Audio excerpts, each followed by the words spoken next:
GODTEL is a place for people that need help, and that's all of us at one time or another. We need different kinds of help maybe. We get a lot of people down at GODTEL who have spiritual problems, obviously, sometimes emotional problems, sometimes mental problems, sometimes just financial problems. But GODTEL is not primarily a place to give people a roof over their head and food to eat. GODTEL is a place whereby we can tell people about Jesus Christ. GODTEL is a school.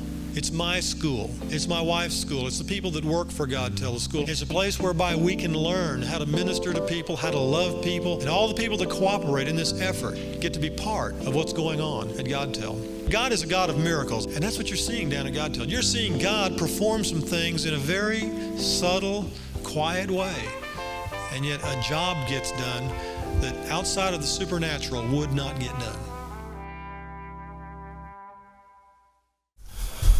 Good morning. How are y'all? Good morning.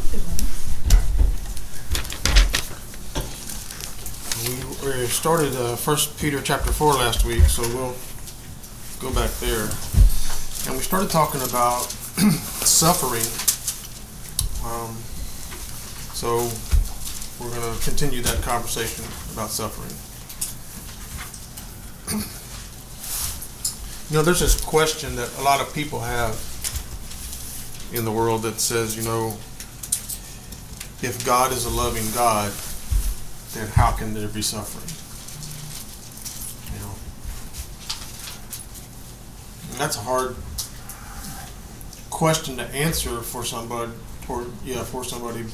especially if they've gone through a lot of suffering themselves. You know, maybe some type of abuse that they went through as a child, or maybe they've lost people that were close to them, or a parent loses a child.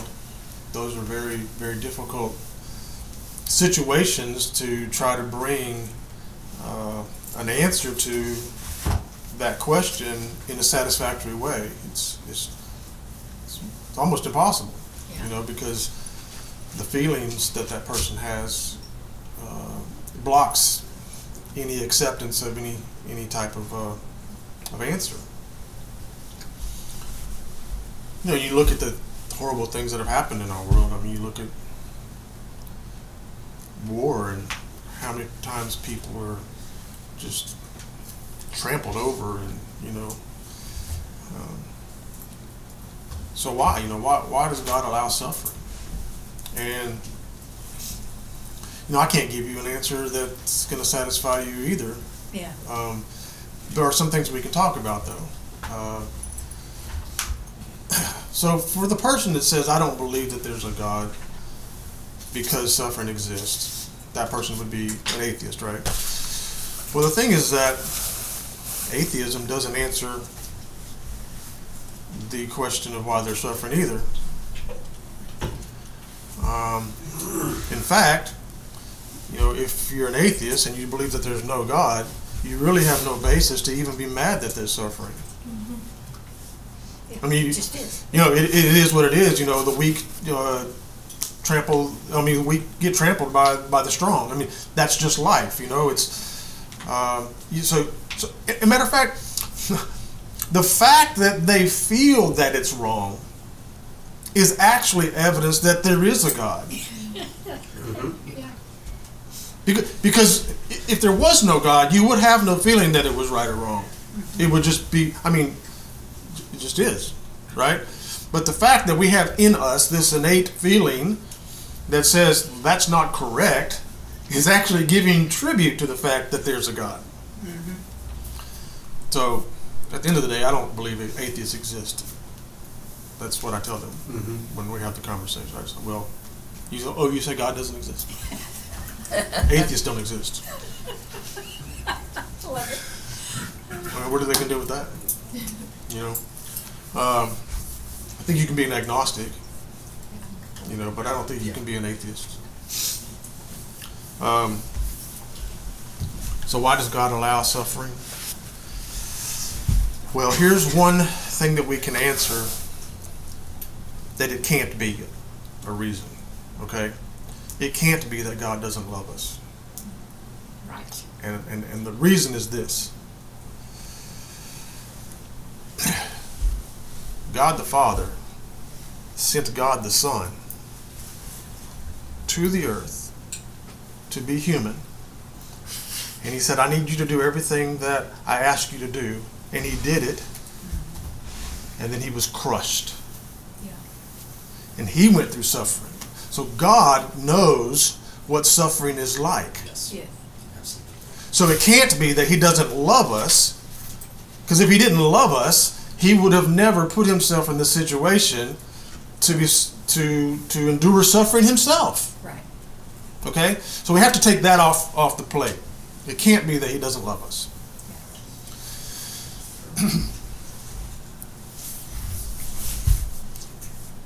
Does that make sense? Mm-hmm.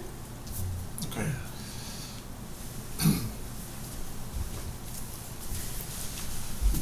So why? I don't know. Ultimately, I mean, there's a lot of things we talked about. We talked about 5 different things last week that suffering provides, things that come out of suffering, you know, and I think I have my note here. I'll just read them again. We talked about how suffering can be a means of growth. We grow from suffering. It is a means to glorify God as we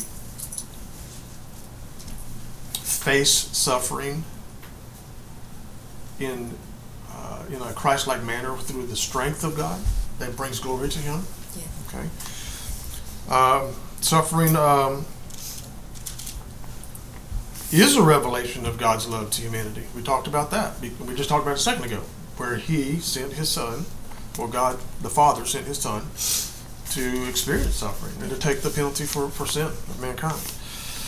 And we talked about how it can be a catalyst for community, how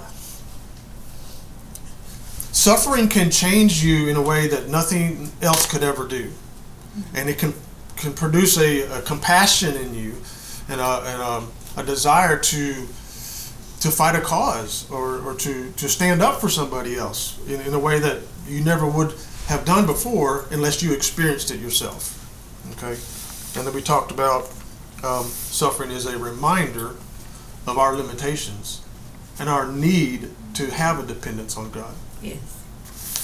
Because the thing is that if you say, well, there is no God, there can't be a God because they're suffering, well, they're going to suffer too. You know, right? I mean, they're going through suffering as well and they have no answer for it. Yeah. And what's really sad is that they think that somehow, in some way, shape, or form, that they're not limited and that they'll find a way through, you know, to deal with these things. But we know just from what we've seen in the world, you know, that's why there's high suicide rates and there's, you know, all the other things that go, addictions and all those things like that, because people are limited and they can't actually overcome suffering and pain and all those types of issues on their own. So that's the first part.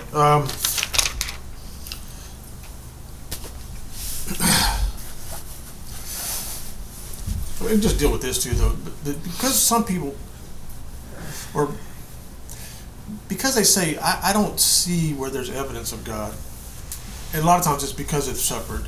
They say He doesn't exist. So I want to use an illustration. You can see this word up here, this big long word. If anybody can pronounce it, you go ahead and say it. Seratopaganity. Oh, come on, Mom. Yo, you gotta. She has a master's degree in biology, so she. Okay. Well, there's another name for this. Okay, it's called a noceum.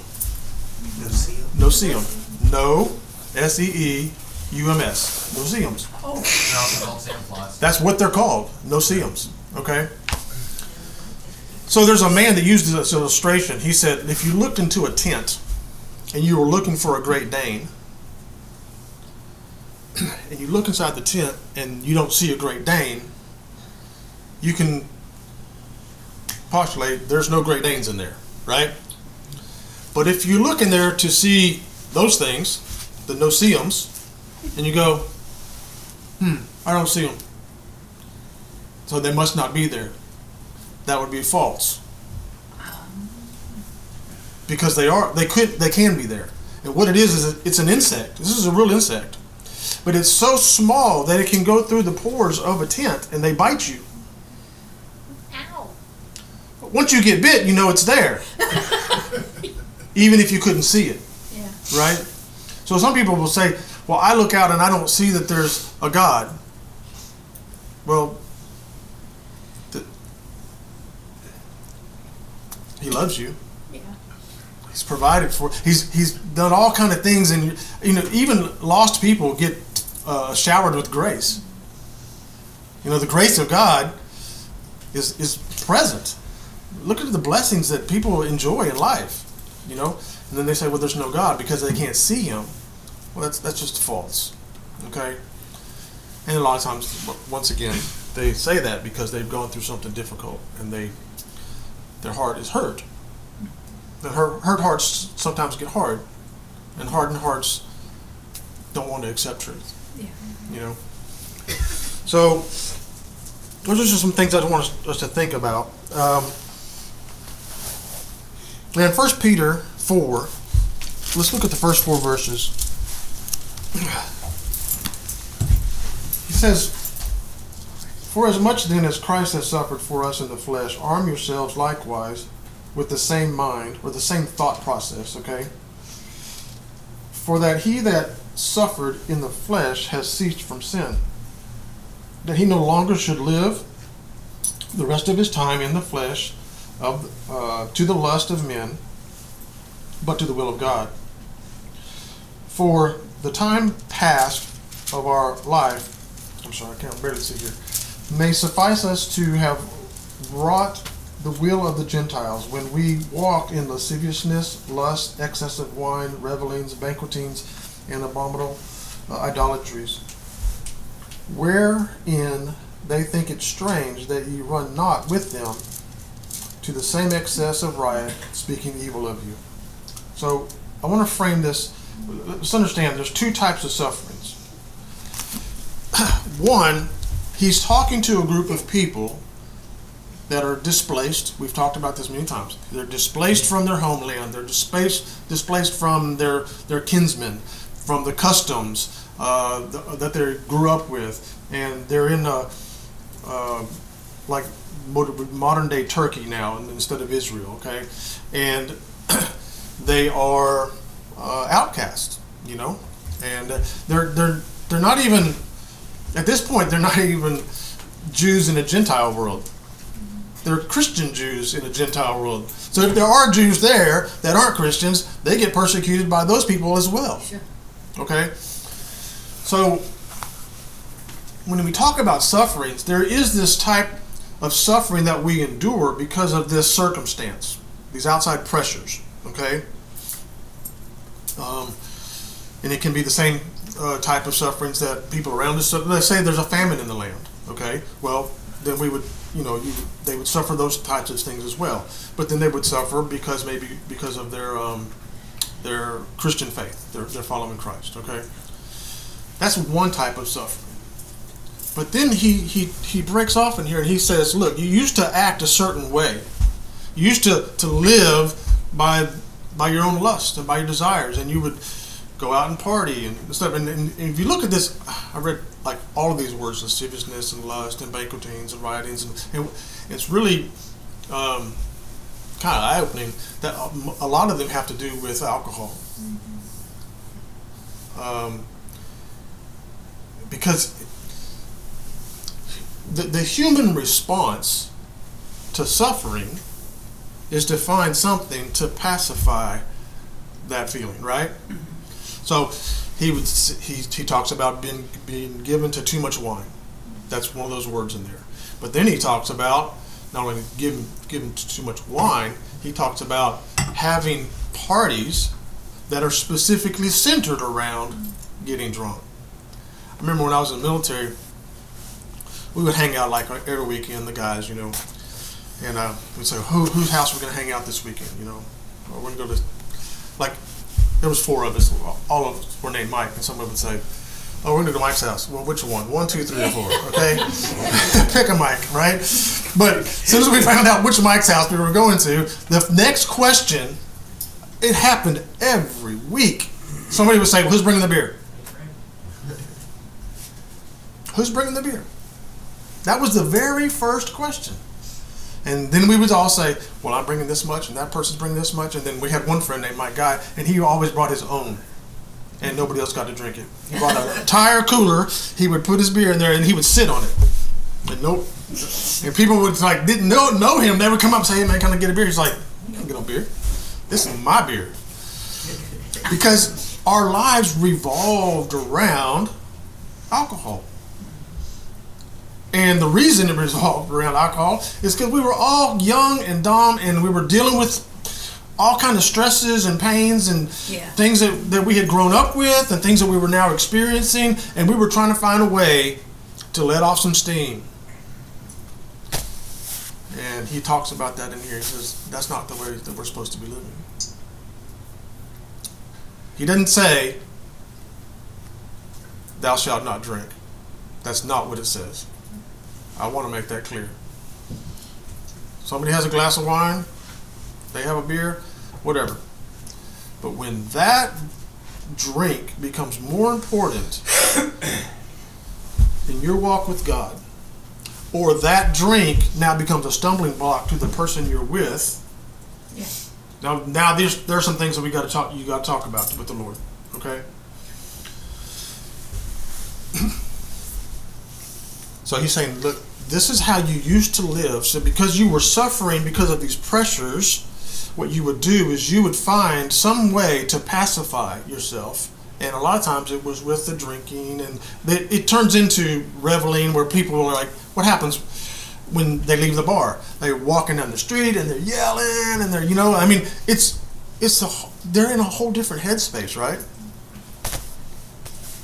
So he wants us to suffer in a different way. Yes, you're suffering because of these circumstances, but now I want you to suffer by saying no to the desire that you have to go pacify yourself because of this outside pressure. So there's 2 layers of suffering. And that's what he's getting at. Does that make sense? Okay. Now, I will tell you that even lost people that don't know God can say no. Right? Mm-hmm. How much more should we as Christians be able to say no to the things that would... We can't have that excuse of, I blew my top because, well, that's just the way I am. No, that doesn't fly anymore. Because if I belong to Christ, then he's my Lord, and the Lords get to tell us what to do. Yes. And then we do it not because he told us, but we do it because we love him. And he talks about that in this passage too. We talked about that last week, that love covers a multitude of sin.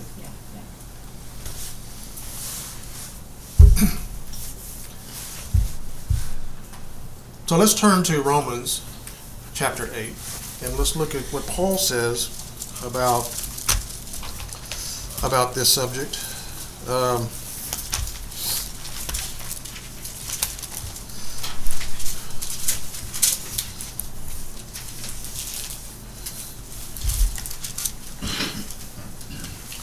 So Paul says in Romans chapter 8, verse 28, he says, and we know that all things work together for the good of them that love God, to them who are called according to his purpose. For whom he did foreknow, he also did predestinate to be conformed to the image of his Son, that he might be the firstborn among many brethren. So, let's talk about this a little bit, because he doesn't say that. Well, you could read this verse. I'm going to read it the wrong way, okay? And we know that all things are going to be perfect for those who love God. That's not what it says. Nor does he say, I'm going to take bad circumstances and make it good for you. Because sometimes we think, well, this is a bad circumstance and it's going to be okay tomorrow or next week or whatever. No, he says he's going to use it for good, right? Yeah. But that doesn't mean that. Okay, let's take, for example, the Apostle Paul, right? He says in Corinthians, he says 5 times I was beaten with a rod, 3 times a cat of 9 tails. He says I was left in the deep, shipwrecked. I was naked. I was in peril. I was in fear for my life, for my own countrymen, right? He said all these things happened to him, right? Now, if you would say, oh, well, Paul, you went through all that. Now, at some point, it's going to have to turn out good, right? Except he had his head chopped off. Mm-hmm. Yes. Right? So it never, in his lifespan, it never turned out for him to have this oh, great, it was really worth it. No. Let's look at Jesus Christ. Right? Yeah. He did everything right and went to the cross. So he's not saying that you're going to have some bad experiences this year and next year it's going to be better. Because that's how people read it. They think, well, I just got to endure this right now because, something's good is coming my way. No. He's not promising you a better tomorrow. He's promising you a better eternity. And he's promising that he's going to use your life for a good that you might not even understand. Because I don't think Paul understood that today we would be reading from a letter he wrote to the Romans. You see what I'm saying? He didn't understand that. He wasn't even worried about that. He wasn't like, what's my legacy going to be? I got to make sure I write this down really good because 2,000 years from now I want them people to be reading my book. No, he never thought like that. Okay? Yeah. What he thought about was, I love him. I'm going to obey him. And whatever he wants to use my life for, that's okay. Because I belong to him. And this is temporary. Yeah. Yes. And there's going to be a day when I'm going to be in glory. And that's where my eyes are. That's where I'm focused on. Okay? So don't read this verse or hear this verse in your head through somebody else's interpretation of it that, it's going to be okay in a couple of weeks because you're going through something bad now. God's going to... No. That's not necessarily what's going to happen. Okay? Sometimes that does happen. Sometimes we have great moments and praise God for them. But we should never... But here's the thing. Hopefully you'll understand this. If I'm going through my situation right now in hopes that next week or next month everything's going to be great, then what I'm actually seeking is not the Lord. What I'm actually seeking is a great moment. Mm-hmm. That the great moment is more important than my relationship with the Lord. Because we should be at a place that says, whatever you ask me to do, that's what I'm going to do. We sang that song a little while ago. He says, morning by morning, new mercies I see. That comes from Jeremiah, the prophet, wrote that in the book of Lamentations. And we know that Jeremiah was persecuted. Yeah. Right? And yet he could look out and say, every morning your mercies are new. He was living in a whole different realm than this physical realm. And so often we get just trapped in this physical realm. Yes. And what happens is we end up limiting our experience and our relationship with the Lord. So let's look at verse 29. He says, for whom he did foreknow, he also predestined to be conformed to the image of the Son, that he might be the firstborn among many brethren. This verse right here, this section of verse where he used the word predestination, is one of the greatest controversies in all of Christendom. Okay? Wow. And we're not going to talk about that. Okay? Because that's there have been volumes of books written on this right here. Wow. Calvinism. Everything about Calvinism, the whole argument, So let's just focus on the fact that what he says is whom he did foreknow, first of all, he predestined to a certain thing. He's not talking about, I predestined you to be a Christian and I predestined you to not be a Christian. That's not what he's talking about. Absolutely. So that can be taken so out of context. And no, he's not saying that. What he's saying is, I foreknew you. Well, he foreknew everybody. Yeah. Yeah. Right? Okay, he said, but what he's saying here is for those who I have a relationship with, because I have called them and I have drawn them to me, and they've put their faith in me. They are predestined to something specifically, and it's in the verse.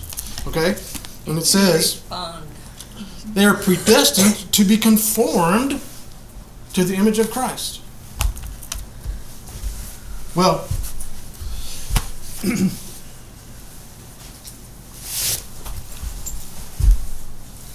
being conformed to something that is perfect, it's going to create some suffering in and of itself. That's going to be a difficult process. And we need to understand that when we come to Christ, that not everything is going to be, roses. Because there's a lot of changing that needs to happen. Yeah. I kind of hear the Lord in a old country man's voice talking to his son. Said, "Son, I'm going to learn you something today."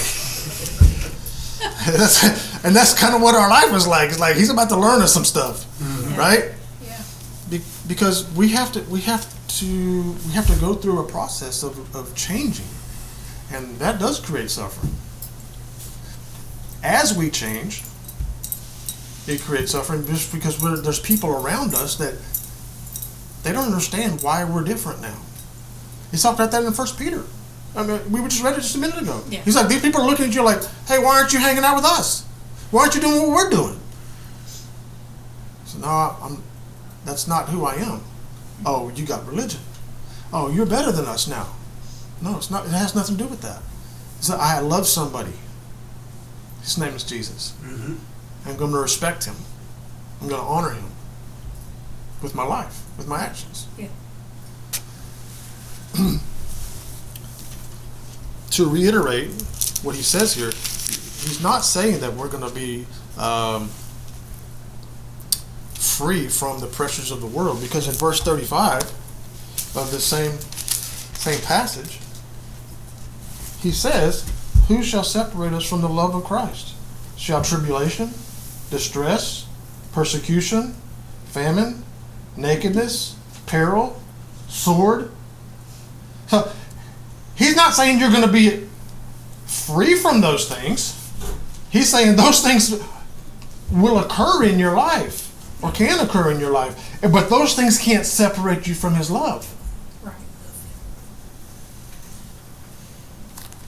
When we understand that, or maybe we don't never understand it, because I think that's a bad word. Maybe we just accept it. Yeah. And I think that's what we have to do, is we just have to accept the fact that we're loved by God. Because that changes the whole mindset of what suffering. We stop saying, "Well, I don't understand why I'm going through this." We stop and simply say, "Wait, it doesn't matter if I understand why I'm going through it. Yeah. I am going through it." Let's just start there. I am going through it. The question now is, how am I going through it? How am I going to go through this? I saw this thing the other day, and I don't remember exactly how it said it, but it said basically, it said marriage is hard, divorce is hard. Choose your hard. Work is hard. Being poor is hard. Choose your hard. And we down this list, just boom, boom, boom, just all these things, I was like, yeah, okay. So that's the question: is life is hard. How am I going to go through it? Yeah. Look, we underestimate the power of choice. Yeah. Choice is huge. We can make a choice to go through something with grace, or like a crybaby. It's up to us. We can make a choice to forgive, or we can make a choice to hold a grudge. We can make. That's how we can. We have the power. Yeah. There's so much power.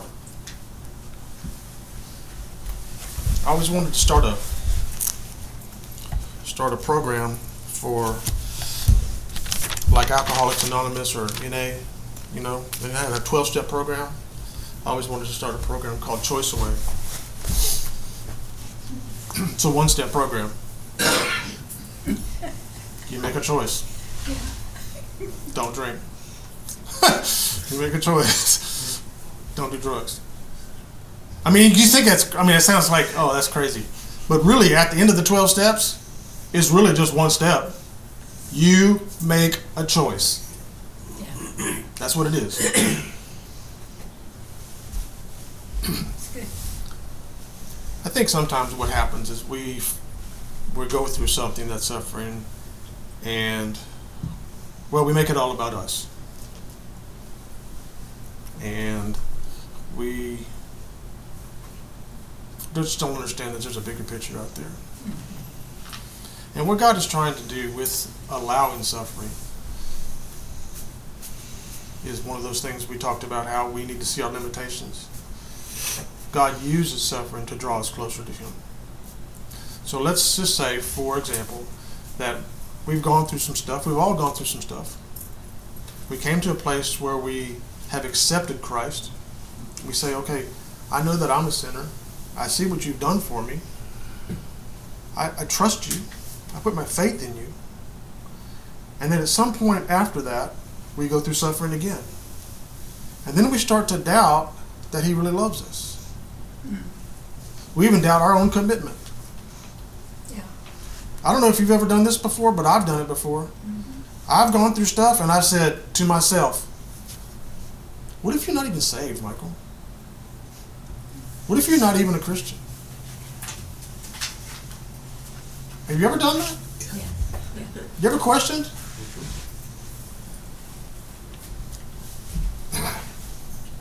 I actually have an issue with the people that don't question. I think you should question. Because, I'll use the phrase, at the end of the day.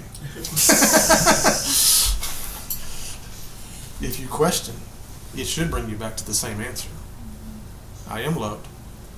I do belong to Him. This suffering is not about me. Okay? We live in a world that's just imperfect. Yes. That's just the way it is. But I can do this gracefully. I can do this in such a way that I can impact the lives around me. Because I've seen suffering, and I've seen people go through it in such a way that I was like, wow,